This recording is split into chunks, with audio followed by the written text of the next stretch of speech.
তৃণমূলের জোড়াফুল প্রতীক হাতছাড়া হলে প্ল্যান বি তৈরি মমতা ব্যানার্জির। আবার কি আসতে চলেছে নতুন ফুল? তৃণমূলের দড়ি টানাটানির মধ্যে এবার কি হাতছাড়া হতে চলেছে কালীঘাট তৃণমূলের প্রতীকও? এমনটাই জল্পনা এখন তুঙ্গে কালীঘাট তৃণমূলের অন্তরে। ইতিমধ্যেই তৃণমূলের জোড়া ফুল প্রতীক কার দিকে থাকবে তা নিয়ে নির্বাচন কমিশনের কাছে দ্বারস্থ হয়েছে কালীঘাট তৃণমূল ও ঋতব্রতীপন্থী তৃণমূল। সূত্রের খবর, ইতিমধ্যেই প্ল্যান বি তৈরি করেছেন মমতা ব্যানার্জি। আগামী 6 মাসের মধ্যে উপনির্বাচন হবে নন্দীগ্রাম এবং রেজিনগর বিধানসভায়। নির্বাচনে কোন প্রতীক নিয়ে মমতা ব্যানার্জিপন্থী তৃণমূল নামবে, এই নিয়ে শুরু হয়েছে জোর জল্পনা। বিশ্বস্ত সূত্রে খবর, প্ল্যান বি হিসেবে ইতিমধ্যেই আরও একটি ফুলের ছবি এঁকেছেন মমতা ব্যানার্জি। যদিও নির্বাচন কমিশন তৃণমূলের প্রতীক ঋতব্রত ব্যানার্জিদের হাতে তুলে দেন, তাহলে আবারও নতুন প্রতীক নিয়ে গোটা রাজ্যে প্রচার করতে বেরোবেন মমতা ব্যানার্জি, এমনটাই খবর রয়েছে কালীঘাট সূত্রে। এবং সেই প্রতীকও হচ্ছে কোনো একটি ফুলের, এমনকি সেই ছবিও আঁকা হয়ে গেছে, এমনই খবর রয়েছে। এ বিষয়ে মমতা ব্যানার্জি ঠিক কি বলেছেন শুনুন।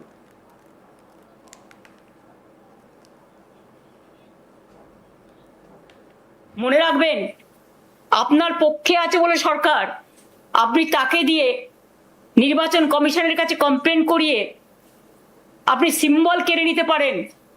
যদিও আমরা জানি সিম্বল আপনার পক্ষে যাবে না, কিন্তু ধরে নিলাম যদি ভ্যানিশ কুমার বাবু আমাদের পার্টিকে ফিনিশ করার জন্য ইলেকশনটাও করেছেন, যদি সিম্বল দিয়েও দেয় তাতে কি যায় আসে? সিম্বল সেটাই হয় যেটা সাধারণ মানুষ গ্রহণ করে, তৃণমূল কংগ্রেসরা গ্রহণ করে। আমি এই সিম্বল নিয়ে 1 মাস 22 দিনের মাথায় আমি কিন্তু লড়াইটা করেছিলাম। তখন আমি সিম্বলটাও কাউকে চেনাতে পারিনি। আর এখন দরকার আমি গলায় সিম্বলটা ঝুলিয়ে মানুষের কাছে যখন বেরোবো, আপনারা কি আমার কণ্ঠরোধ করতে পারবেন? এ বিষয়ে বৈশ্বনাথ চ্যাটার্জি ইঙ্গিতপূর্ণ মন্তব্য করে বলেন, একটা সময় সোনিয়া গান্ধী তিনি জোড়া বলদ চিহ্নে পরাজিত হওয়ার পর তৎকালীন সময় তাকে ছেড়ে অনেক তাবড় নেতারা দল ত্যাগ করেছিলেন। পরবর্তীতে যখন সোনিয়া গান্ধীর হাত চিহ্ন থেকে প্রতীক করে ভোটে দাঁড়ালেন, তারপর আবারও তার প্রত্যাবর্তন হয়েছে। তিনি আশাবাদী মমতা ব্যানার্জি ও নতুন প্রতীকে আবারও প্রত্যাবর্তন করতে পারেন। কি বলছেন বৈশ্বনাথ চ্যাটার্জি, শুনবো তার কথা। তৃণমূল কংগ্রেসের একটা সিম্বল নিয়ে একটা টানাপোড়েন চলছে, যেখানে দাঁড়িয়ে আপনারাও নির্বাচন কমিশনে গেছেন, আরেকপন্থী তৃণমূল তারাও নির্বাচন কমিশনের দ্বারস্থ হয়েছে। এক্ষেত্রে দাঁড়িয়ে একটা এরকম একটা সামনেই আবার বাংলাতেও উপনির্বাচন আসছে, তো নতুন সিম্বল বা এই বিষয়ে একটা আমি এই বিষয়টা এইটুকু বলতে পারি যে আমরা নির্বাচন কমিশনকে জানিয়েছি আমাদের অবস্থান লিখিতভাবে, এখনো পর্যন্ত বালিশ চাটারা জানাতে পারিনি। আর যদি বলেন যে পুরনো ইতিহাস, আমার যখন জীবনের রাজনীতিতে প্রবেশ তখন ইন্দিরা গান্ধী দেশের নেতা ছিলেন। ইন্দিরা গান্ধী নির্বাচনে পরাজয় হওয়ার পর ইন্দিরা গান্ধীকে ছেড়ে তাবড় কংগ্রেস নেতারাও উল্টো দিকে চলে গেছিলেন, তার বিরুদ্ধে সাক্ষীও দিয়েছিলেন। কিন্তু দেখা গেল ইন্দিরা গান্ধী সেই গাই বাছুর থেকে উনি হাত সিম্বলে পেলেন এবং দেশের মানুষ, কংগ্রেসের জনতা তখন ইন্দিরা গান্ধীকে সাপোর্ট করেছিল। আমরা লিখেছিলাম ইন্দিরা গান্ধী রায়বেরিলিতে হেরে গেছিল, চিকমাগালুরুতে দক্ষিণ ভারতে জিতলো। আমরা দেয়াল লিখেছিলাম, আজও মনে পড়ে, রায়বেরিলি ভুল করেছে, চিকমাগালুর করেনি।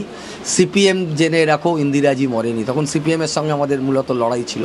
তাই জন্য এটা আমি বিশ্বাস করি যে তৃণমূল কংগ্রেসের মূল জনতা, তৃণমূল কংগ্রেস সমর্থক, ভোটার, যারা পার্টির ওয়ার্কার, তারা সবাই কিন্তু মমতাদির সাথেই আছে।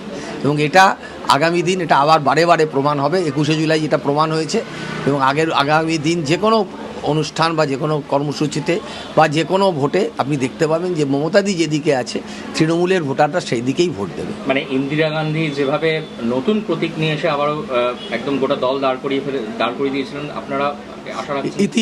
ইতিহাসে তাই আমরা জানি এবং সেটা আমরা নিজেরা চোখে দেখেছি, আমাদের রাজনৈতিক জীবনে দেখেছি। মমতা ব্যানার্জি মানে তৃণমূল কংগ্রেস, এটা আমি বারবার বলছি এবং সেইটাই আগামী দিন প্রতিষ্ঠিত হবে বলে আমার দৃঢ় বিশ্বাস। জোড়াফুল যদি না থাকে তারপরেও আপনারা, এটা তো ইলেকশন কমিশনের ব্যাপার। আমাদের জোড়াফুলটা আমাদের সিম্বল। মমতা ব্যানার্জি এই সিম্বলটা তৈরি করেছিলেন, সেই সিম্বলে 2,60,00,000 ভোট এবারেও আমরা পেয়েছি। আমরা 31টা পর্যন্ত এমপি পেয়েছি। আমরা এখানে 200 ওপরে 214টা মতো আমরা সিট পেয়েছিলাম। বিধানসভায়। তো মমতা ব্যানার্জির ছবি দেখিয়েই তো পুরোটা হয়েছিল। তাই যে মমতা ব্যানার্জিকে যারা উপেক্ষা করতে চাইছে বা মমতা ব্যানার্জিকে যারা ছেহ বা ছোটো করতে চাইছে শত্রু শিবিরের সঙ্গে হাত মিলিয়ে, তাদের মুখে ঝামা ঘষে আগামী দিন বাংলার মানুষ দেখিয়ে দেবে যে মমতা ব্যানার্জির সাথেই যারা বিজেপি বিরোধী মানুষ আছে তারা মমতা ব্যানার্জির সাথে, যে সিম্বলই হোক, সেটা যে মমতা ব্যানার্জির ফেস থাকলেই হবে, মমতা ব্যানার্জি থাকলেই হবে। আর এরকম একটা গুঞ্জন শোনা যাচ্ছে দাদা যে নতুন সিম্বল প্ল্যান বি হিসাবে তৈরি করে রাখা হচ্ছে। না, এটা আপনারা বলছেন, যদি প্ল্যান বি থেকে থাকে নিশ্চয়ই হবে, দেখা যাবে। সিম্বল আগে যদি ঠিক হোক, আর সিম্বল আমাদের সিম্বল আমরা তৈরি করলাম, আমরা মমতা ব্যানার্জি সিম্বলটা পরিচয় করালেন, এখন যদি কেউ পক্ষপাতিত্ব করে তাহলে তখন দেখা যাবে, তখন পরিস্থিতি আমরা ঠিক ওইভাবে মোকাবিলা করব। তবে এই বিষয়ে কটাক্ষ করতে ছাড়েনি বিজেপি নেতা তথা রাজ্যের পঞ্চায়েত মন্ত্রী দিলীপ ঘোষ। নতুন ফুলের ছবি আঁকলেন তিনি, পদ্ম ফুল রাখেননি তো।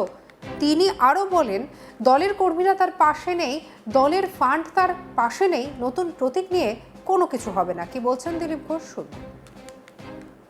প্ল্যান বি রেডি আছে বললেন মমতা বন্দ্যোপাধ্যায়। শুনানিতে কমিশনের জোড়া ফুলটা হাতছাড়া হয়ে গেলে উনি অন্য ফুল দিয়ে ডিজাইন করে লোগো রেডি করে রেখেছেন। কি বলবেন? পদ্ম ফুলটা রাখেননি তো আবার? দেখুন, এইসব জোড়া ফুল গোটা ফুল চলতেই থাকবে। আজকে ফুল নিয়ে কী করবেন? পার্টির অফিস, পার্টির অ্যাকাউন্ট কিছুই তো নেই হাতে। আর যারা চালাবে এমএলএ এমপি থেকে কর্মী, তারাও নেই সঙ্গে, অস্তিত্ব রক্ষার লড়াই লড়ছেন। স্টেটমেন্ট দিয়ে যে কদিন চলে। 4 জুলাই মমতা ব্যানার্জি সোশ্যাল মিডিয়ায় লাইভে এসে বলেন, জ্ঞানেশ কুমার তিনি যদি এবার পক্ষপাতিত্ব করে তৃণমূলের জোড়া ফুল সিম্বল ঋতব্রত শিবিরকে দিয়ে দেয়, তাহলে আবারও নতুন প্রতীক গলায় করে নিয়ে গোটা রাজ্যে বেরোবেন তিনি। কি বলেছেন মমতা ব্যানার্জি, চলুন শুনে নিই। মনে রাখবেন, আপনার পক্ষে আছে বলে সরকার, আপনি তাকে দিয়ে নির্বাচন কমিশনের কাছে কমপ্লেন করিয়ে আপনি সিম্বল কেড়ে নিতে পারেন। যদিও আমরা জানি সিম্বল আপনার পক্ষে যাবে না, কিন্তু ধরে নিলাম যদি জ্ঞানেশ কুমার বাবু আমাদের পার্টিকে ফিনিশ করার জন্য ইলেকশনটাও করেছেন, যদি সিম্বল দিয়েও দেয় তাতে কি যায় আসে?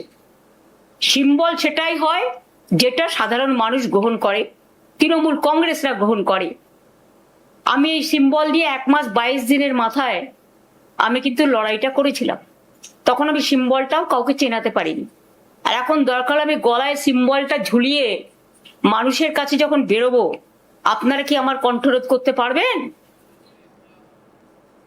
এ বিষয়ে বৈশ্বনাথ চ্যাটার্জি ইঙ্গিতপূর্ণ মন্তব্য করে বলেন, একটা সময় সোনিয়া গান্ধী তিনি নিজে জোড়া বলদ চিহ্নে পরাজিত হওয়ার পর তৎকালীন সময় তাকে ছেড়ে অনেক তাবর তাবর নেতারা দল ত্যাগ করেছিলেন। পরবর্তীতে যখন সোনিয়া গান্ধী হাত চিহ্নকে প্রতীক করে ভোটে দাঁড়ালেন, তারপর আবারও তার প্রত্যাবর্তন হয়েছে। তিনি আশাবাদী মমতা ব্যানার্জিও নতুন প্রতীকে আবারও প্রত্যাবর্তন করতে পারেন। আপনার কি মতামত জানাতে ভুলবেন না। সাবস্ক্রাইব করুন আজ তাক বাংলাকে।